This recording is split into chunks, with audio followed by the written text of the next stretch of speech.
Student, chapter number 10 में part 1 और part 2 हमने देखा। अभी पार्ट 2 में हमने देखा था कि कांति वो अहमदाबाद जाके रहने लगा था अपनी पत्नी रमा के साथ, और वो कांति वहाँ से थोड़े पैसे जो अपने माँ को भेजते थे, लेकिन रमा को ये पसंद नहीं था। और रमा कुछ भी कहती थी उसको कि हम लोग कमाते हैं, और जो कांति का बड़ा भाई था हिम्मत, वो माँ जी के साथ ही रहता था। तो रमा उनको ये सब चढ़ाती थी कि बड़े भैया तो वहाँ आराम से रहते हैं और हम यहाँ पे मेहनत करते हैं और वो आराम से खाए। इस तरीके से वो कांति को कुछ ना कुछ कहती थी। इसलिए कांति को पहले से ही जब बचपन में बड़े भाई के साथ थोड़ी बहुत नफरत तो थी ही, और अभी जो रमा ने जो बातें की थी उससे ज़्यादा ही वो कांति के मन में वो सब बात बैठ गई।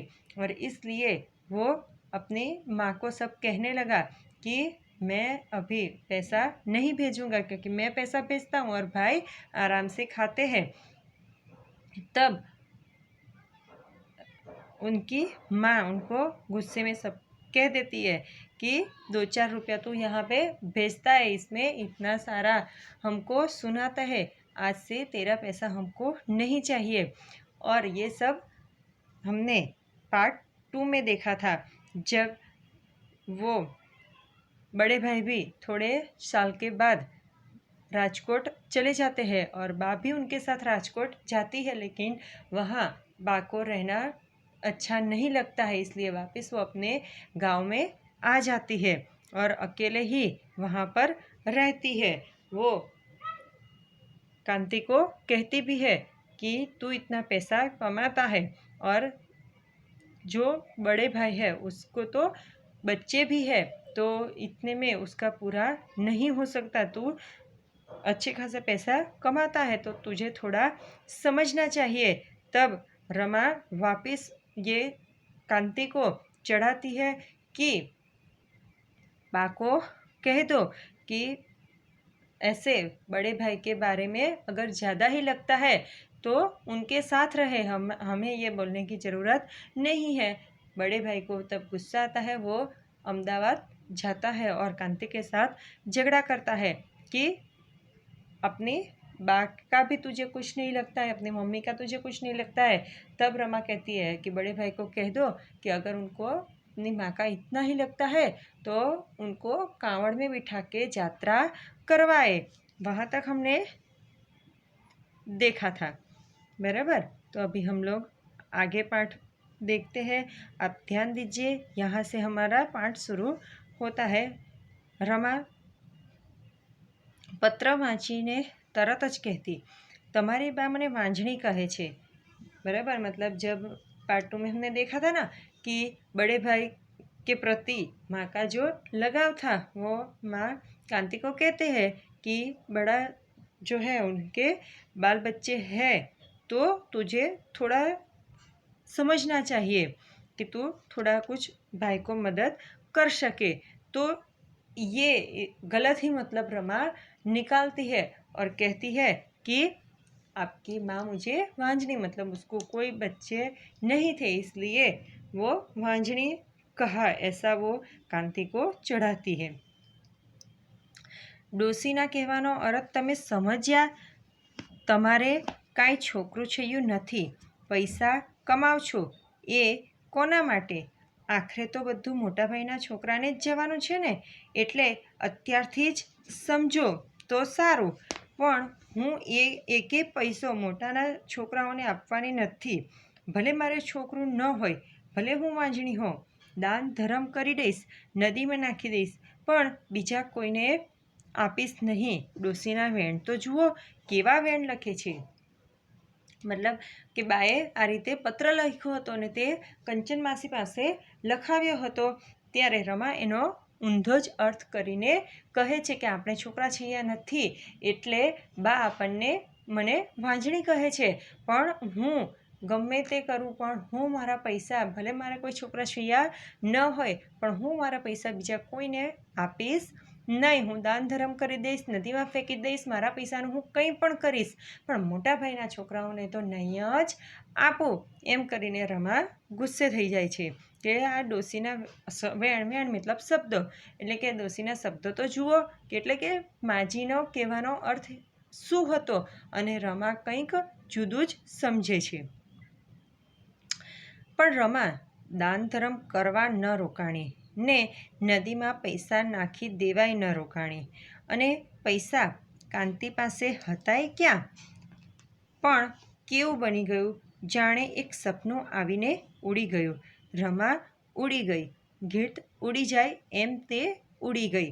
જુઓ અહીંયા ગાડી આપણને કંઈક નવું જ અહીંયા બતાવવામાં આવ્યું. શું તો કે રમા આટલું બોલતી હતી, પરંતુ અહીંયા ગાડી આપણને બતાવવામાં આવે છે કે રમા એ પૈસા એ કહેતી હતી કે હું મારા પૈસા કોઈને નહીં આપું, હું દાન ધર્મ કરી દઈશ, ક્યાં તો નદીમાં ફેંકી દઈશ. પણ અહીંયા બતાવવામાં આવે છે કે રમા એ પૈસા દાન ધર્મ કરવા પણ ન રોકાય કે નદીમાં ફેંકવા માટે પણ ન રોકાય. રમા ઉડી ગઈ, એટલે કે રમાનું અહીંયા મૃત્યુ થયેલું આપણને બતાવે છે લેખક, કે રમા તો મૃત્યુ પામી ગઈ, અવસાન પામી ગઈ. એટલે કે રમા પૈસો કોઈને આપવા કે ફેંકવા માટે રોકાય નહીં. એક દિવસ કંચન માસીનો કાગળ આવ્યો. કાંતિને માલુમ થાય છે કે પાર્વતી બોન બહુ માંદા છે, પથારીમાં છે અને ઝંખે છે. જલ્દી આવજે. કાગળ વાંચીને રમાએ જંગ માંડ્યો. બધું જ ખોટું, પૈસા પડાવવાના ધંધા. કાં તો અહીં અમદાવાદ આવવું હશે દવા કરાવવા, પણ અહીં મારી તબિયતનું ઠેકાણું નથી, ત્યાં તેમનો ઢસરડો હું ક્યાંથી કરું. બરાબર, અહીંયા જુઓ તો કે એક દિવસ જ્યારે રમા જીવિત હતી ત્યારે અહીંયા બતાવે છે કે એક દિવસ આ રીતે બાજુમાં રહેતા, પડોશમાં જે રહેતા હતા કંચનવાસી, તેમનો કાગળ આ રમા અને કાંતિ પર આવે છે કે અહીંયા પાર્વતીબોન એટલે કે કાંતિના માતા એ ખૂબ જ બીમાર થઈ ગયા છે, પથારીમાં છે, અને એટલા માટે એ તને જોવા માટે ઈચ્છે છે. તું જલ્દીથી આવજે, આ કાગળ મળે કે તરત જ તું અહીં આવતો રહેજે. એમ કરીને કંચન માસીએ કાંતિને પત્ર લખ્યો હતો, પરંતુ તે કાગળ વાંચીને રમા ચડાવણી કરે છે, ઉલટી જ રીતે બોલે છે કે આ ડોશી બધું જ ખોટું લખાવ્યું છે, એ કોઈ જ માંદા નહીં હોય, કાં તો એમણે અમદાવાદ આવવું હશે એ દવા કરાવવા માટે, ને એટલા માટે તમને અહીંયા બોલાવે છે. અહીંયા મારે એ માજીનું કંઈ જ કામ નથી, કેમ કે મારી જ તબિયતના ઠેકાણા નથી, ત્યાં હું એમના ઢસડો એમની ઉપાધિ ક્યાં હું કરું. એમ કરીને રમા ના પાડી દે છે. કાંતિને તો બા પાસે જવું હતું, પણ રમાને એ સાંજે જ પેટમાં દુખવા આવ્યું. રાત્રે ઉલટી થઈ ગઈ. રમા માંદી પડી ગઈ. કાંતિ બા પાસે જઈ ન શક્યો. એટલે કે રમા તો ગમે તેમ બોલતી હતી, પરંતુ કાંતિ એમનો દીકરો હતો, એટલે કાંતિને તો બા પાસે જવાની ઈચ્છા થઈ જ ગઈ હતી ને એમણે જવું હતું. પરંતુ उसी रात को रमा बीमार हो जाती है, उसको पेट में दर्द होता है इसके लिए, और वॉमिटिंग हो रही है, इसलिए यहाँ पे वो कांति अपनी बा के पास नहीं जा सका. કંચન માસીનો બીજો કાગળ આવ્યો. થોડા દિવસ પછી એક દિવસ કંચન માસી પોતે જ અમદાવાદ આવ્યા. કે જુઓ કે કાંતિ ત્યાં જઈ શક્યો નહીં, એટલે એક દિવસ કંચન માસી જાતે જ ત્યાં આવી પહોંચ્યા હતા અમદાવાદ કાંતિની પાસે. સાથે તેમના વર પણ હતા, એટલે કે કંચન માસી અને તેમના વર બંને જણા અમદાવાદ કાંતિની પાસે આવે છે. કાંતિએ તેમણે કહ્યું, પાર્વતી બોને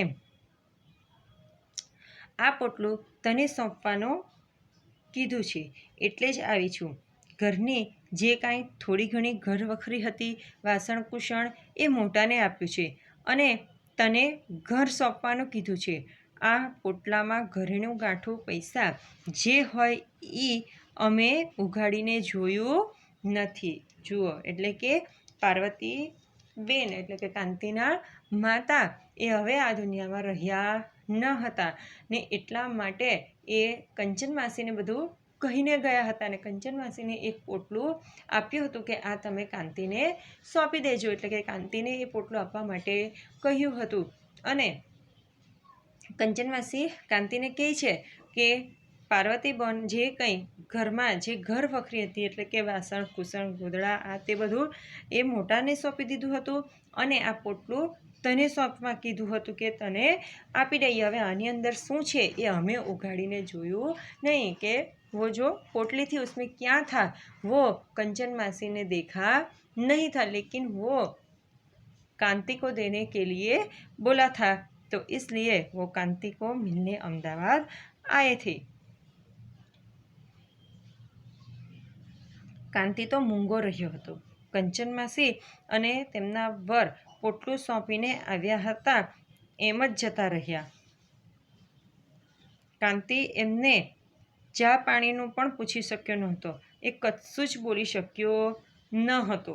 જુઓ કે કાંતિ એની માતાને મળવા ન જઈ શક્યો, પરંતુ અહીંયા કંચનવાસી આવ્યા તો પણ એ એક પણ શબ્દ કશું બોલી જ શક્યો નહીં.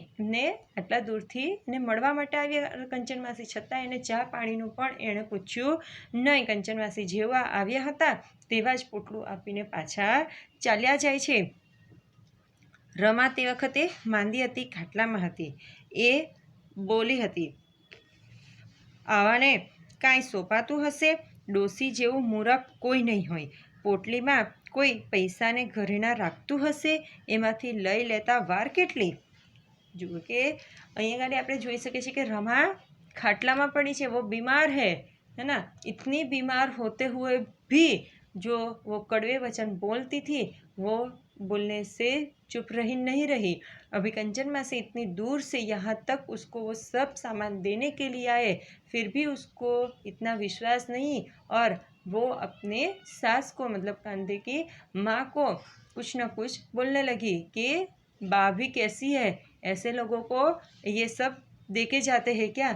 और वो भी एक पोटली बांधकर उसमें पैसे रखे जाते हैं क्या? ये लोग कुछ उसमें से निकाल ले तो इतनी भी अक्ल नहीं है बा में. ऐसा सब वो खटिया पे पड़ी पड़ी भी बोल रही है. बीमार है फिर भी इतना बोल रही है माँ जी के खिलाफ. કાંતિને તો કહેવાનું મન થયું હતું કે આ કંચન માસીને તું ઓળખતી નથી રમા, પણ રમા કાંતિને તેની 7 પેઢીની ઓળખાણ આપી રહી હતી. ઘરની બધી જ ઘર વખરી મોટા ભાઈને સોંપી. જોયું ને તમારી ડોસીનું કૂડકપટ. જુઓ કે અહીંયા ગાડી જે ઘર વખરી એટલે કે વાસણ કુસણ જ મોટાને આપ્યું હતું, છતાં પણ રમા હજુ પણ એ કાંતિની ચઢવણી જ કરે છે કે ડોસીએ કેવો અન્યાય કર્યો કે બધી જ ઘર વખરી એ મોટા ભાઈને સોંપી દીધી. કાંતિએ નીચું જોઈ પોટલું ખોલ્યું હતું. તેમાં પૈસા હતા. એ બરાબર અણીના વખતે તેને કામ લાગ્યા હતા. રમા માંદી હતી. સાચું ખોટું કરતાં જાણે સાચે સાચ માંદી પડી ગઈ હતી. તેની દવા માટે પૈસા જ નહોતા. પોટલામાંથી પૈસા મળ્યા એ બરાબર ટાણે આવી ગયા હતા. કે જુઓ કે ઘર વખરી મોટાને આપી, પરંતુ બધા જ પૈસા તો કાંતિને આપ્યા હતા પાર્વતી માસીએ, એટલે કે કાંતિની માતાએ. તો બરાબર સમયસર એ પૈસા આવ્યા હતા. કેમ? કેમ કે રમા એ ખૂબ જ બીમાર પડી ગઈ હતી અને એને દવા કરાવવા માટેના પૈસા જ ન હતા. અને આ વખતે જે પૈસા એકદમ સમયસર અણીના વખતે આવ્યા હતા કે જેમાંથી રમાની દવા થઈ શકે. તો કે આવી રીતે એ પોટલું ખોલતા જ એમાંથી પૈસા નીકળ્યા અને રમાની દવા જ એમાંથી કરાવી. પણ રમા બચી જ નહોતી. એની માંદગી વધતી જ ગઈ. દવાખાનામાં દાખલ કરવી પડી હતી. ખૂબ પૈસા કાંતિએ ખર્ચ્યા હતા, છતાં તે બચી નહોતી અને કાંતિ પાસે પૈસા પણ બચ્યા નહોતા. બાએ જે આપ્યું હતું એ તેણે વાપરી નાખ્યું હતું. રમા ચાલી ગઈ હતી અને એ જન્મ્યો હતો ત્યારે જેવો લાચાર અને નિર્બળ હતો તેવો જ લાચાર અને નિર્બળ આ જગતમાં રહી ગયો હતો. જુઓ કે અહીંયા ગાડી રમાએ આટલું બધું કર્યું, આટલું બધું એ ગમે તેમ બોલી, પરંતુ રમાની જે માંદગી હતી તો એમાં જે પૈસા જોઈતા હતા એની દવા કરાવવા માટે તે કંચન માસી અહીંયા કાંતિને આપી ગયા હતા કે જે એની માતાએ સંગ્રહી રાખ્યા હતા. અને રમાની માંદગી આટલા પૈસા ખર્ચતા પણ એ માંદગીમાંથી ઉઠી નહીં રમા, અને બધા જ પૈસા વપરાઈ ગયા, બધા જ પૈસા ખર્ચાઈ ગયા. હવે કાંતિ પાસે કશું જ બચ્યું ન હતું, પૈસા પણ બચ્યા ન હતા અને પૈસા ખર્ચતા રમા પણ બચી નહીં, એટલે કે રમા પણ મૃત્યુ પામી. એટલે હવે કાંતિ સાવ એકલો પડી જાય છે કે રમા પણ ચાલી ગઈ અને તેની માતા પણ ચાલી ગયા. એટલે કે અહીંયા ગાડી જે એકદમ લાચાર અને નિર્બળ એવો આ કાંતિ બની જાય છે.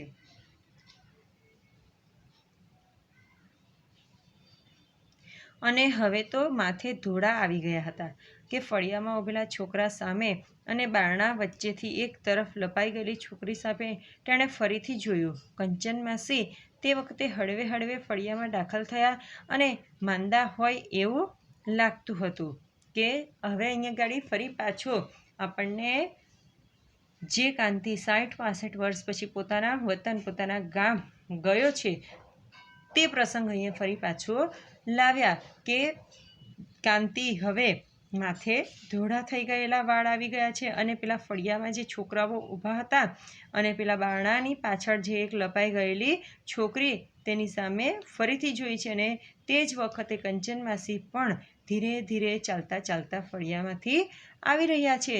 કંચન માસી પણ એવી ધીરે ધીરે ચાલે છે કે તે પોતે પણ જાણે બીમાર હોય એવું લાગે છે.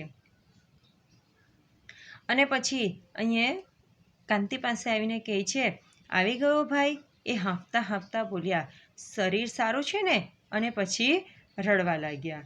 જુઓ કે કંચન માસી આવે છે અને કાંતિને ખબર અંતર પૂછે છે કે તારી તબિયત કેમ છે, તું આવી ગયો હવે, એમ બોલતા બોલતા પોતે હાંફી જાય છે અને પછી રડી પડે છે. કાંતિ સહેજ મૂંઝાઈ ગયો. તેણે માથે હાથ ફેરવ્યો. કંચન માસી બોલ્યા, મને તો હવે પગે વા આવ્યો છે, બહુ હાલી ચાલી શકાતું નથી. કહે છે કે મને હવે પગમાં તો વા આવી ગયો છે, એટલે હવે મારાથી વધારે પડતું હલનચલન થઈ શકે એમ નથી, હવે મારાથી વધારે ચાલી શકાય નહીં. ને આવું બોલતા જ કાંતિને એકાએક સાંભળી ગયું, અરે માસી, આપણા ઘરમાં વાનો મંત્રેલો પારો છે. અને બાને બૂમ પાડવાનું એને મન થયું. બા, કંચન માસીને ઓલ્યો વાનો આપને. કે જ્યારે બા હયાત હતા એટલે કે જીવતા હતા ત્યારે તેમની પાસે એક વા માટેનો એક વાનો એની પાસે હતો કે જેનાથી પગમાં લગાવે તો રાહત થાય. એટલે કે એને એકાએક યાદ આવી જાય છે કાંતિને, અને પછી પોતાના બાને બૂમ પાડવાનું એકદમ મન થઈ જાય છે કે બા, કંચન માસીને પેલો વાનો આપ. એણે રસોડા તરફ મોં ફેરવ્યું. એકાએક તેના નીચેની ધરતી જાણે ધ્રુજી ગઈ. એની બા ક્યાં રસોડામાં હતી? પાણી લઈને હમણાં આવશે એમ એને આઘું આછું લાગ્યું હતું, પણ એ હવે ક્યાંથી આવવાની હતી? એની બા તો મૃત્યુ પામી હતી.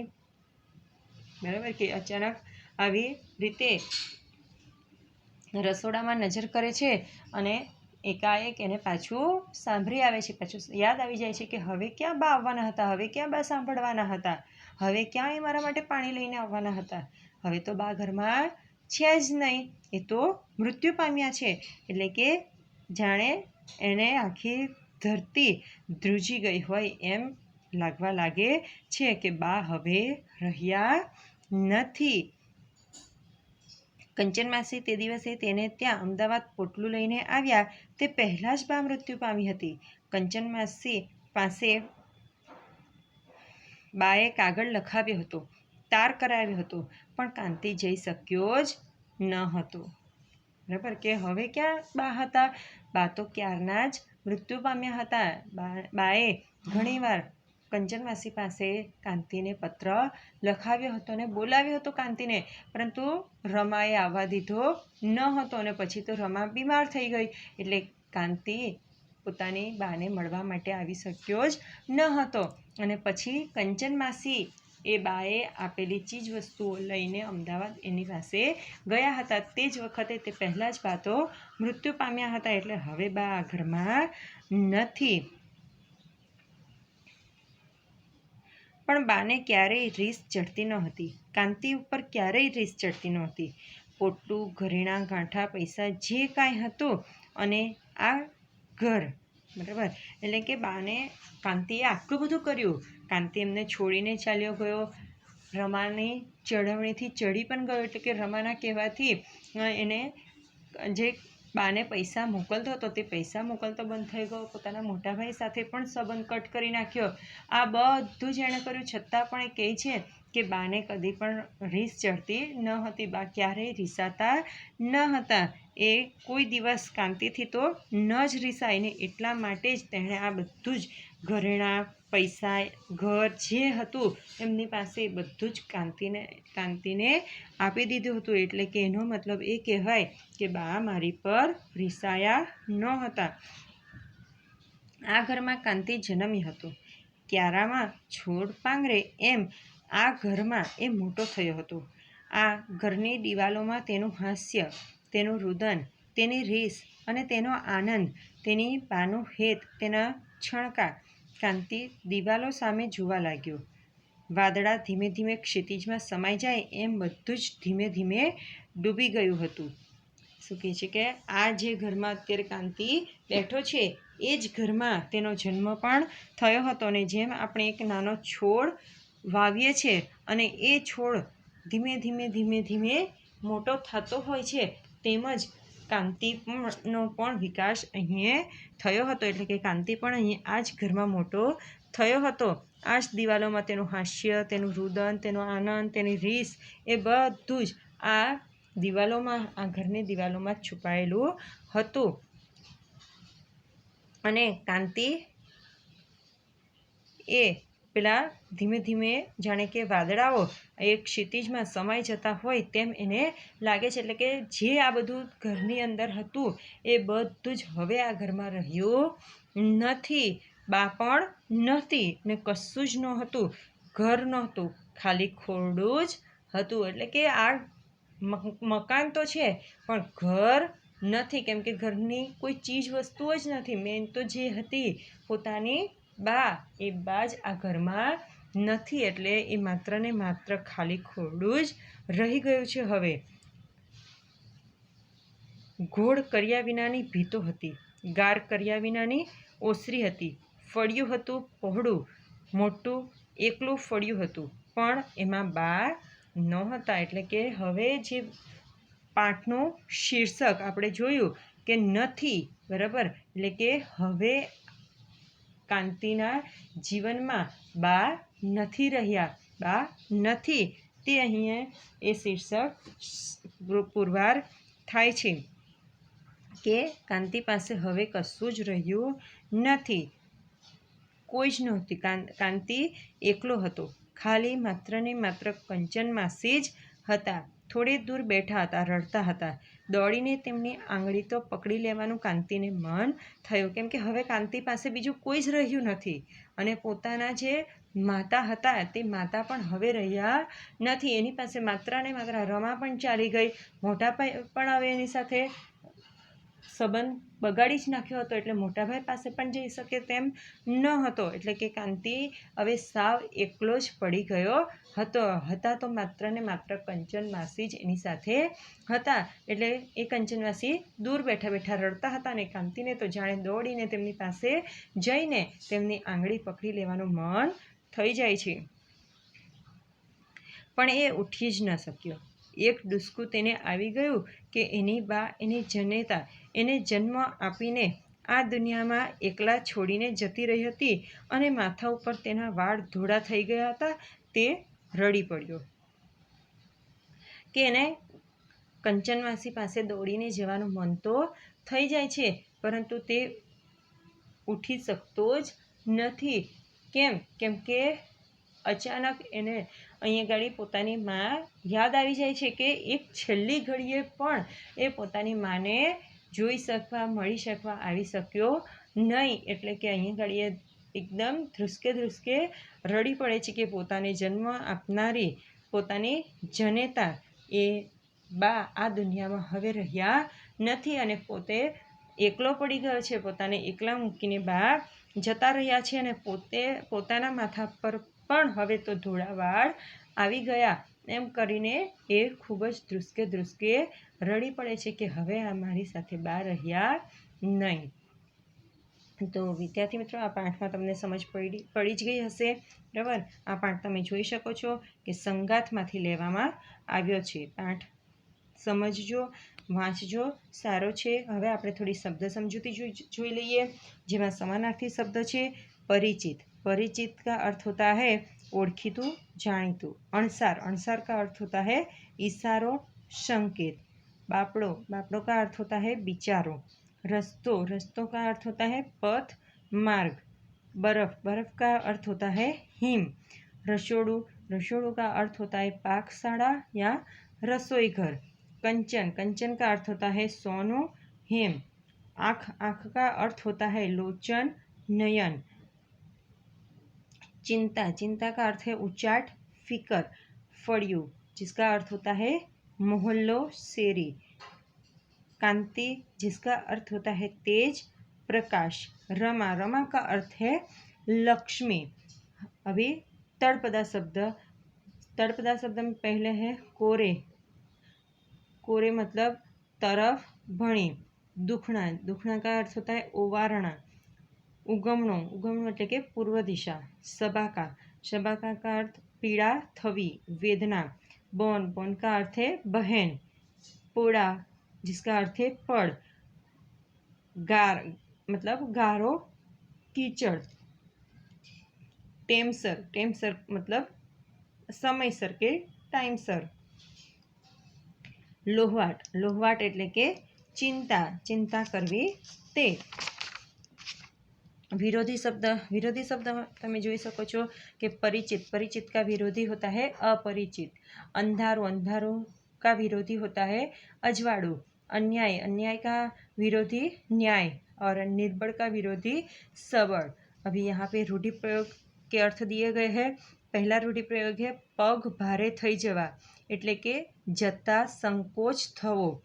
વાળ ધોળા થઈ જવા એટલે કે ઉંમર વધી જવી. અડધા થઈ જવું એટલે કે વધુ પડતી ચિંતા થવી. રસ્તો કાઢવો એટલે ઉપાય શોધવો. રફુ થઈ જવું, ભાગી જવું. જિંદગી માણવી, મજા કરવી.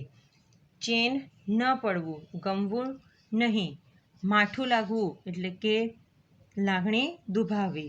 यहाँ पर शब्द समूह के लिए एक शब्द दिए गए हैं. देखिए कि छोकरा छैयावाड़ू એટલે કે બચ્ચરવાળ વસ્તારી. સંતતિ ન થતી હોય તેવી સ્ત્રી એટલે કે વાંझણી. बराबर. तो ये सब समानार्थी, तळपदा, विरोधी शब्द, रूढ़ि प्रयोग और शब्द समूह वो भी आप लोग समझना ना हो सके तो लिख सकते हो, तो लिखना भी कॉपी में. और अगर आपको कुछ भी समझ में ना आए, कहीं भी आप अटके हो, तो आप कभी भी मुझे पूछ सकते हो, ठीक है. लेकिन अच्छे से पाठ पढ़ना. अभी हम दूसरे वीडियो में फिर मिलेंगे. अस्तु. जय हिंद.